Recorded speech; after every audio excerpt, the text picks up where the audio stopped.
Hey, before we get started today, I want to talk about some bad actors in our industry right now that are trying to sell fear.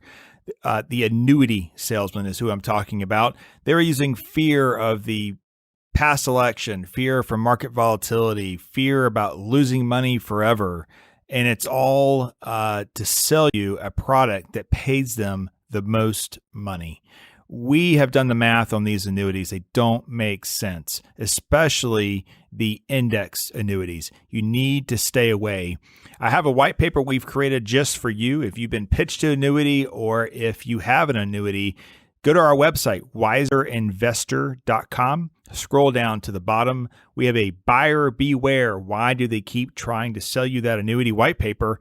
Enter your email. You'll get emailed the white paper, and you can learn more about this vicious process that these bad actors are doing in our industry. Stay away from them. Always look for a fee-only advisor, people working in your best interest at all times, fiduciaries. That's wiserinvestor.com. Scroll to the bottom, subscribe to receive our white paper on why the annuity is a bad deal for you.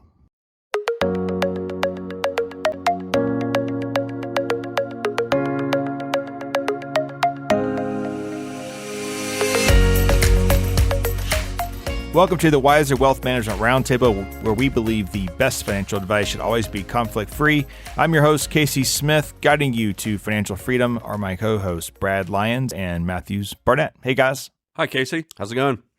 Today's topic is, with these low interest rates, do we still try to pay off our homes? For those of us, or for those listening that know us, we are very big proponents on having no mortgage in retirement. In fact, we lose, I don't say we lose, our clients gain mortgage free every year to the tune of millions of dollars if you add it all up over the last 12 months and our suggestions. But we're in this rate environment now where we're getting I think I've heard of a 1.9% 15-year. You have to buy down to that. 2.25 15 years, probably more normal. 2.9, 2.75 30-year mortgage. So the question is, the stock market's running hot. Mortgage rates are really low. So why should I pay off my home? And I think it comes down to several scenarios. Let's just talk about why we should pay off our home first. Well, there's lots of reasons that someone might want to consider paying off their home. If they can have the foresight to see out into the future and decide, when I get to that point where I'm in retirement, I want to have as much financial freedom as possible. And one way to do that is to lower your expenses. And that's what your home mortgage is. It's an expense. The other way to do that is raise your income. Okay, so in that instance, you would want to save more, but it depends on your circumstance as to which can get you there quickest, and which is going to have the greatest effect on your long-term income stream in retirement. That payment's a lot for a lot of families. That's a lot monthly expenses. Is that mortgage? When we ask clients, what is your monthly budget? Sometimes they include it and sometimes they don't, but once we go back in and calculate, it's a significant portion of their monthly expenses. So no longer having that in retirement it frees you up a little bit in retirement. Because it is a fixed expense. Right. Whereas most other expenses are variable. So if you have a month where things aren't going well, or you have an emergency or a large cash outflow, you can handle that, but you can't not. Well, some fixed expense. Some people give us pushback immediately. They say, well, I keep my mortgage around so I have a tax deduction. Yeah, that was that's kind of old school thinking at this point in time, with the standard deduction being so high now, and which is wonderful for most people. And then you do that for a married couple where you take both. I mean, we're looking at it's $12,400 per person. So for a married couple, we're looking at $24,800 standard deduction. So you have to have mortgage interest that gets you above that number. That's a lot in interest. Then we're talking having a different conversation. Not only that, but let's say it was deductible. So if you're going to spend $5,000 in, well, it'd have to be bigger than that. But let's say you're spending $25,000 in mortgage interest, you would get to deduct a few $1,000s net off your tax return. So why would you spend $10,000 to save $3,000? How about just don't spend the $10,000, right? They also and then put $7,000 in your pocket. Right, and they also capped the SALT limit at 10,000. So you're really losing benefits that were there previously for these big homes. So it kind of loses that conversation. Yeah. So obviously, a reason too is to free up cash flow in retirement. That's less money you have to spend. Mortgage interest rates aren't deductible. I think a big one is psychological reasons. And I see this in couples that we sit down with. One spouse may feel more conservative about things than another. But so many times, even during this last COVID sell-off, I had to convince a lot of families several years ago that mortgage needs to go away, and this is how we're going to conquer that. And it was kind of rewarding for me to get those phone calls and say, I'm so glad you told me to pay off my house, because what's happening right now is crazy. And knowing that my home is paid for just kind of gives me a peace of mind that's really invaluable. So, I think those are the three main reasons why you do it. And I have to say, guys, we're in a minority. I think if you went down to any brokerage house, they have an incentive to convince you that you should not pay off your house and that you should invest more money into your brokerage account, mostly because they're transaction-based companies that are going to make commission off of that. And even here, we manage assets as a percentage of assets under management, right? So we do lose revenue when we make that recommendation, but our fiduciary duty overrides that. And I think it's in the best interest of our clients to have paid off homes. To your point, like when interest rates were double digits, that would be a different conversation. But now they're 2.5%. So that what they're saying is, we can invest this in the market or basically anywhere, and we're getting more than 2.5%. So that's what they're discussing. Yeah. So if you're 60, 55, you can pay off your home. Let's say it's not inside an IRA. You just can write a check, or do you put that into your brokerage account?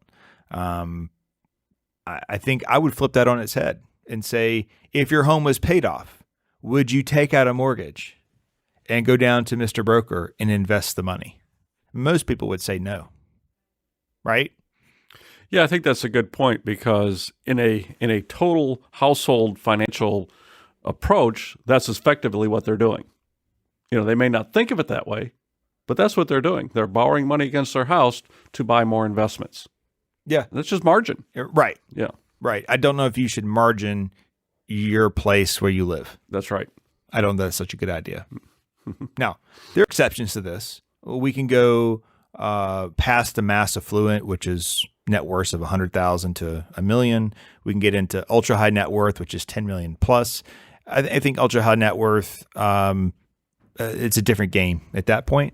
Right. It's a different conversation. But for most people probably listening to this podcast, net worths, in between $1 million and $2 million, I still say your primary home is your paid off home. Don't put it at risk.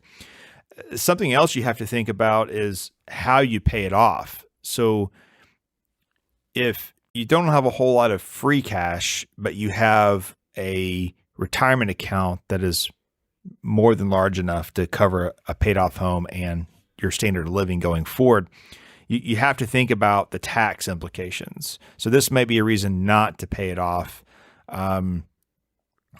For example, if you had a $150,000 loan at 3.75%, which if you haven't refied, that's pretty common, a 3.75% 30-year loan, you'd have to pay $30,000 in interest before that loan was ever paid off. So that's your cost of keeping it, is $30,000.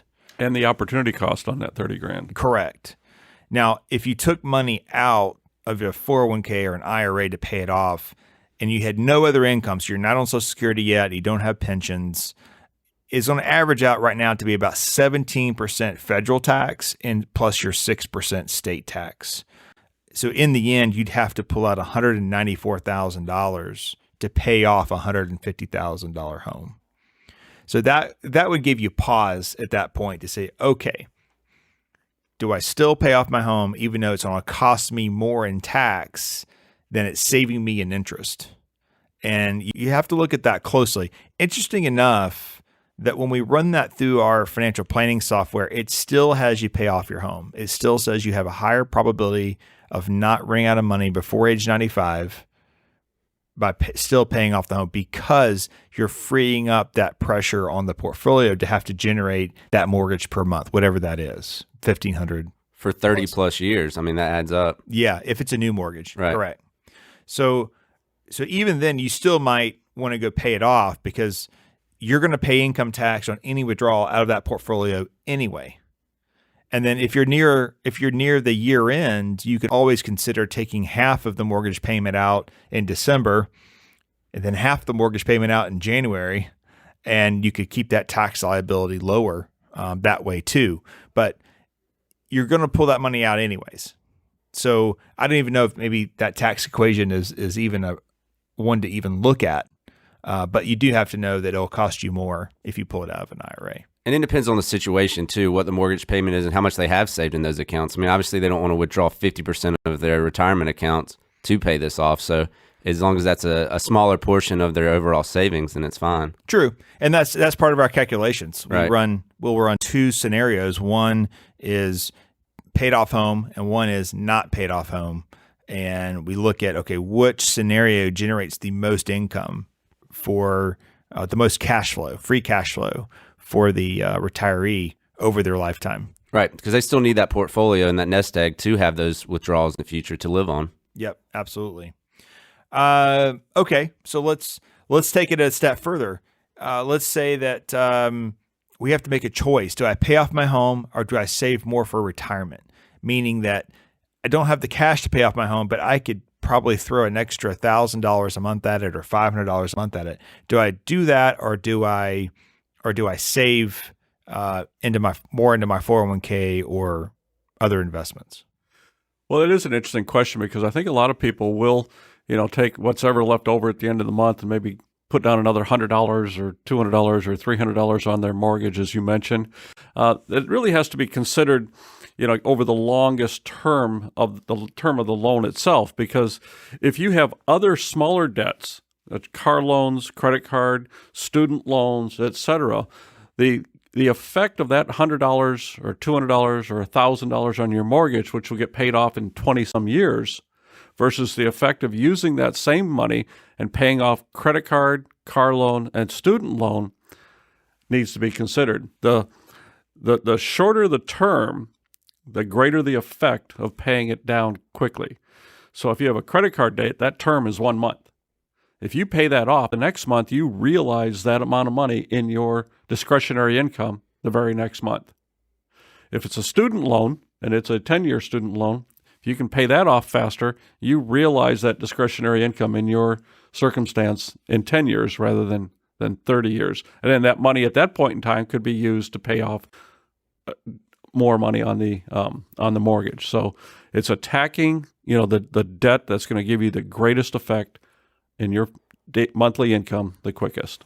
Yeah, that reminds me of our general philosophy. We have this bucket system, is what I call it, and it reminds me of two things. One of our bucket system, two, is a silly book called Rhinoceros-Like Success. It was on Dave Ramsey's must-read list several years ago. You try to get me read it a few times. Yeah, it's really thin. You could read it on the drive home if you had a car with autopilot. Thanks for that. It's thin. You can read it. Yeah. Well, I didn't quite mean it that way, but yes. It doesn't have pictures though. Sorry. But I did get a picture because of the book. I have this picture of this rhinoceros sitting in my office above my door, and no one's ever asked why it's there. But anyway, it was a year before, after working here a year before you finally told this story. Yes. And I never asked because I'm not going to ask my boss why he has a picture of a rhinoceros above the door. I love rhinoceroses. No, it came from the book. It simply it reminds me as an entrepreneur that you should never charge at more than one thing at a time, that you are your best charging at one thing. And so when it comes to these payments, and then our bucket system, number one thing is to be debt free outside of your home.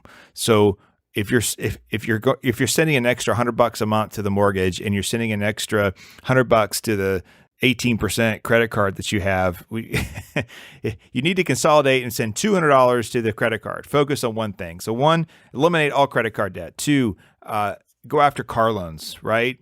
Car loans are better than they used to be, but I still see people walk through here with 4 or 5% car loans, which is crazy. Yeah, they're not the 2.5 that we're seeing with mortgages. I mean, 0.9 or 0%, if it's real 0%. Sometimes the 0%, they mark the car up to offer you 0%, so it's not really zero. But if it's a real 0% and it's really, a real 0.9, didn't have to pay more, maybe that sort of makes sense. But then after that, you have your home there. But okay, let's leave the home alone for a second. The next thing is after you have your debt eliminated, then you want to focus on emergency reserves. So for retirees, we always like to have at least $50,000 in reserve on the side. For working families, you might be a little higher than that just because of kids' expenses. And then from there, are we saving enough for retirement? So this is to me, this is where the crossroads is, because if I'm 55 or I'm 60 and I have 5 or 6 years to go or 7 years to go, you've kind of lost your ability to have compounding. It's very different if you are 20 years old or 25 or 35 years old, right?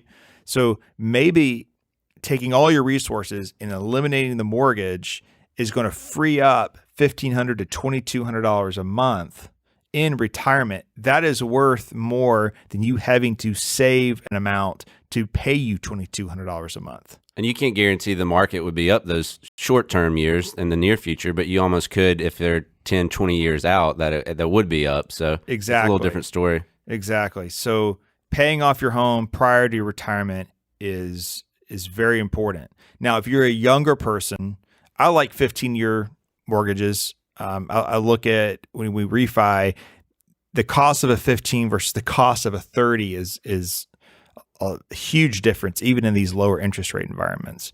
And right now, it's only a few $100 more typically to take out a 15-year. Of course, that varies on down payment and things like that. But the point is, you want it paid off prior to retirement if you're younger. So if you're 40 years old, do you send lots of extra money to pay off your home? If that's important to you for psychological reasons, that trumps anything that we're saying. But I say in this low environment, you have 20 plus years of market performance. I'd rather see that money go to retirement. So let's do a 15-year, knowing that it's going to be paid off by 65, and then save extra toward the 401k. That makes sense because you have compounding years left. If you have 5 years to go, you have a lot less compounding years. Even a 10% rate of return per year for 5 years isn't going to do that much for you as far as future income in your portfolio. Being able to do that, though, also depends on how much house you have. Are you over leveraged in that house? See, sometimes that people have some pretty significant payments, and they technically probably shouldn't be having that house. They can't afford that house. So if they're struggling with a 30 year, the 15 years is just not going to happen. So I think that is something good to look at and see if you can really afford the house that you're living in or looking at. Yeah, absolutely. I mean, there's obviously, if you have a significant equity in a home, you have to think about that in retirement as well. So maybe I need to sell and take the cash and pay cash for something so that I don't have a mortgage payment. And that might change the scenario a little bit. If there's already equity, then maybe I go and save. So, we're trying to give general advice to the masses here. So I think I will remind everyone that everybody that comes into our firm has a unique situation. I wouldn't say everyone's exactly the same. Yes, the old advice, of years ago for our parents and grandparents is just simply not applicable in today's world. Rates are changing, markets are changing, circumstances are changing at a much faster rate. And I think you mentioned something earlier is that, you use the situation that you know now and you make a decision based upon that. Right now, the world of interest rates, if I can call it that, has given us a gift. Has given all of us as consumers a gift, but also as us as planners. It gives us greater flexibility in setting up a long-term plan, trying to maximize the use of these low interest rates. It gives us the opportunity to present different options. So there might be someone listening who can't pay off their home at all. They have no way of doing that. They don't have enough retirement savings. They don't have They could have a pension, I guess, but they can't pay off the home. So that's when we have to kind of punt and say, okay, we're not going to be able to achieve this goal, but it's okay. We can still do another option, which is take advantage of these low rates, look at a 30-year mortgage and try to get the holding cost of that house as cheap as possible. So you can stay in the home. Obviously it's with a mortgage, but then we make sure we have enough cash reserve to cover that mortgage should something happen. So that is I guess kind of your plan B if you can't get there before retirement. Another thing too, I think we should talk about is second and third homes. So, my philosophy on this is let's get home base paid off. So our primary home should be paid off, but second and third homes, you have some great opportunities, especially if you're generating income with them. So if you're doing an Airbnb, if you're doing a VRBO, or if you just turn it over to an association for rental, you have an opportunity to potentially get that anywhere from 2.25%. If it's a true investment home, the rates are I think around 4% right now. But even at 4%, you're probably still on the positive side, or someone else is paying the mortgage for you. And I'm not talking about necessarily a rental property, but a vacation property, one that you're using also, but renting out to others when you're not there. I think that's some, great price appreciation. We've seen that already. There's probably still some more upside there. I would think in the long term, lake, beaches, mountains, all those things people seem to want these days. But I don't know that those have to be paid off. I think if they were paid off and if you're young enough, you're probably losing some opportunity elsewhere. It's not affecting your cash flows because it's not technically coming out of your pocket. You're allowing somebody else to help you pay for that mortgage. That's helpful. But you do have to cover it in case, we see COVID and no one can go anywhere. Right. But then the flip side of COVID was everybody said, screw it, I'm going somewhere. Exactly. And the bookings went through the roof, right? So, yeah, but you have to make sure that you can cover it if for some reason you can't rent. I know like in Asheville area, I know up in Highlands, North Carolina area, there's actually talk of banning Airbnb rentals simply because the locals don't like all the extra traffic. Whether that wins or not, I don't know. But if something like that were to happen, you have to make sure that you can still cover that mortgage without a whole lot of risk. And again, I think everything we've talked about today, we have to think about in different stages. So for mass affluence, $100,000 to $1 million net worth, then the next level from $1 million all the way up to $5 million. Your primary home, I would encourage you to do the math, make sure that's paid off before retirement. And if you're looking for a calculator to pay off your mortgage, Dave Ramsey has a great one on his website. You can go to daveramsey.com, look under calculators, and there's an early mortgage payoff calculator. We actually use that here quite a bit with clients in the office. Gives you a great idea of how much you're saving by getting that mortgage paid off sooner. Also, we're always available here for resources. If you need some financial planning, we're happy to help with that as well. All right, guys, enjoyed the conversation today, and we'll see you next week. Great. Thank you. Wiser Wealth Management Incorporated is a registered investment advisor. Information presented is for educational purposes only and does not intend to make an offer or solicitation for the sale or purchase of any specific securities, investments, or investment strategies. Investments involve risk and unless otherwise stated are not guaranteed. Be sure to first consult with a qualified financial advisor and/or tax professional before implementing any strategy discussed herein. Past performance is not indicative of future performance.